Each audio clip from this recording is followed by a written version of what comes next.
Salut! On se retrouve aujourd'hui pour une toute nouvelle vidéo et par la même occasion un tout nouveau concept. J'ai appelé ce concept rétrospective. En effet, on va faire la rétrospective de Sword Art Online, une œuvre extrêmement importante pour moi, parce que c'est peut-être le premier animé que j'ai vu. Bon, techniquement il y en a un ou deux avant, mais on va compter celui-là comme le premier, et surtout, c'est une œuvre qui m'a fait apprécier ce médium. Et donc par la même occasion, je suis sur YouTube grâce à SAO.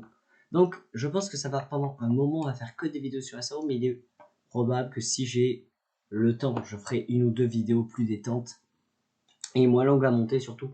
Je souhaite dormir, oui. Mais pour commencer, vous allez voir à quoi ressemble ce format avec cette liste-là. Si vous avez des idées pour l'améliorer, donnez-les. Allez, on est parti, je ne fais pas plus attendre.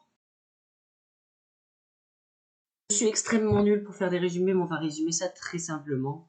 C'est l'histoire de Kirito, qui découvre un jeu de réalité augmentée, pas exactement de réalité virtuelle plutôt, Sword Art Online, mais le créateur du jeu pète un câble, ils sont à partir de ce moment-là bloqués dans le jeu, et leur objectif va donc d'être tout simplement de finir le jeu pour pouvoir sortir de ce monde.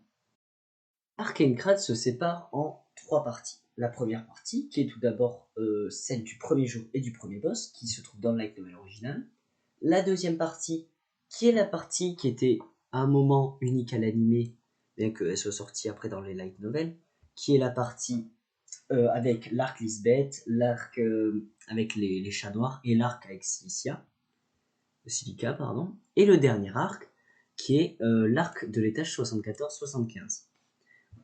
Donc, le premier arc nous raconte comment vivent les gens, comment les gens plus ou moins vivent le changement de paradigme, ou du moins de réalité. Les personnages ont maintenant leurs visages qui sont exposés, ils ne sont plus dans un jeu vidéo, et de plus, les blessures qu'ils avaient dans la réalité sont maintenant à nouveau présentes, non plus dans la réalité, mais dans le jeu vidéo.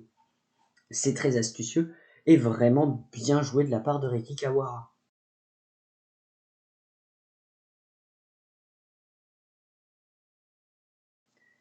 Donc, quels sont les thèmes abordés par Sword Art Online? Tout d'abord, le personnage de Kirito porte un thème. Le thème de la sociabilité et du fait de se rapprocher des autres. En effet, Kirito, quand il est en dehors des jeux vidéo, est un peu un insociable. Le mec répond même pas à sa sœur. Mais, à l'aide des jeux vidéo, il va tout d'abord encore plus s'écarter des gens avec l'arc de la guilde du chat noir. Car quand il essaye de s'approcher des gens, ces gens deviennent ses amis, donc il s'y attache. Et si ces personnes meurent ou sont blessées, il le sera lui aussi. C'est la métaphore du hérisson. Oui, ça existe. Je crois que j'ai déjà parlé dans une autre vidéo, mais j'en ai rien à foutre. Je suis très heureux, je vais pouvoir en mettre une image de hérisson. Mais bien sûr, le plus important avec Kirito, ce n'est pas que son développement en termes de personnage, c'est son développement en tant que personne. Car dès qu'il va rencontrer Asuna, peu à peu, il va se rapprocher d'elle et par la même occasion, ouvrir son cœur, on va dire métaphoriquement, à une autre personne. Et avec plein d'autres personnages, Silica, l'informateur même, hein, qui n'est pas beaucoup développé dans l'arc, et bien sûr le personnage de Lisbeth avec qui il a une relation plutôt cool, et ce qui est présenté grandement dans la dernière scène. Le deuxième thème que portait Sao, ça reste comment réagirait-on à un monde qui change, un monde où nous ne serons plus protégés. Et beaucoup de personnages vont avoir une réaction très différente. On a ceux qui combattent, qui vont devenir des héros, et ceux qui s'échappent comme des gros fils de pute. On pense au putain de mec dans l'arc du meurtre intrazone, qui était une personne tout à fait normale et qui devient un connard qui tue sa femme parce que cette dernière a changé. Alors il y a un petit truc de rédemption à la faillite chiale, mais nique ta mère, voilà, nique ta mère. Voilà, je suis tout à fait détendu, je vois pas de quoi vous parlez. Donc, cet arc est tout aussi important. Et il est très lié, bien sûr, au personnage de Kirito, qui lui devient un héros dans ce monde pour réaliser nos rêves les plus fous, bien sûr, mais surtout pour montrer qu'on peut changer, que n'importe qui peut changer. Je ne m'attarderai pas sur le peu développement de chaque personnage, car en réalité, il n'y a pas beaucoup de personnages qui sont développés. Je dirais que les deux personnages les plus développés, c'est Heathcliff et Kirito. Même Asuna est clairement pas réellement un personnage. C'est juste un personnage fonction, tout comme Lisbeth et Silica ou bien même Klein. Bien que Klein ait son petit développement, hein. Qui sait, hein, Klein est peut-être le héros. Hein. Non, on va se détendre quand même. Mais c'est assez intéressant. Et enfin, on a la dernière partie. Donc, Kirito, c'est bien sûr très fortement lié à Asuna. Ils ont même eu un gosse, enfin, ils n'ont pas eu, mais nique ta mère, on est dans un isekai, ça passe. Avec lequel il devient très très proche. On a donc un Kirito qui est monté dans, dans l'habitus de la sociedad. En fait, maintenant il a un gosse, il est riche. Et surtout, il a eu pas mal de scènes très stylées, bien sûr. Hein, avec par exemple la scène du 74e étage. Et des scènes très très mignonnes avec Asuna. Mais on entre à ce moment-là dans la dernière partie des SAO. Le duel Heathcliff Kirito. Alors, déjà, qui s'y attendait? Celui qui s'y attendait, je lui offre un cookie, j'en ai rien à foutre. D'accord, j'avais 12 ans, mais j'avais pas remarqué.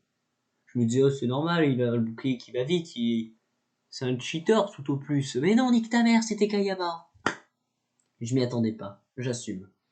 Dans un deuxième temps, c'est un combat absolument incroyable. J'en ai rien à foutre. Bien sûr, il est moins bien animé que ce qu'on a maintenant, mais ça marche, ça bouge, ça fait tout. Et surtout, c'est un combat qui raconte quelque chose, putain de merde. C'est pas comme Kirito qui prend 60 coups et qui fait ah mais vous ne faites que 600 pas de dégâts, non. Ça raconte quelque chose pour une fois, incroyable. En effet, Kirito dépasse le système. Il bat le système. Comment il le fait? Grâce à l'amour, oui, et grâce au sacrifice d'Asuna, bien sûr, mais et là, Asuna devient un personnage. Petit Joker en haut. Piou, elle devient un personnage. C'est incroyable. Ce combat, c'est clairement quasiment ce qu'on a fait de mieux dans SAO. Et encore, on est qu'au tout début. Alors, pourquoi? Parce que Kirito et Asuna dépassent le système. Guidés par l'amour, mais aussi guidés par la fraternité envers leurs amis. Ils n'ont pas le droit de perdre et ils ne perdront pas grâce à cela. Et surtout, ça conclut le développement de Kayaba. Kayaba devient personnage. Mais putain, ça fait 3 personnages qui apparaissent dans la même scène, c'est incroyable. C'est pas comme si cet animé avait des petits problèmes, mais bon. Ouais, ça marche de ouf. Kirito réussit à dépasser le système et donc, s'il a cassé le système de SAO, il peut casser le système, il peut changer. Ça conclut parfaitement le développement des 3 personnages. Et des 3 meilleurs personnages de SAO sans aucun doute possible. Donc malgré tout, cette partie des SAO, elle a des défauts. On peut penser au fait que, eh ben ouais, il n'y a pas beaucoup de personnages, ou du moins, pas de personnages développés, que des personnages fonctions à peine corrects.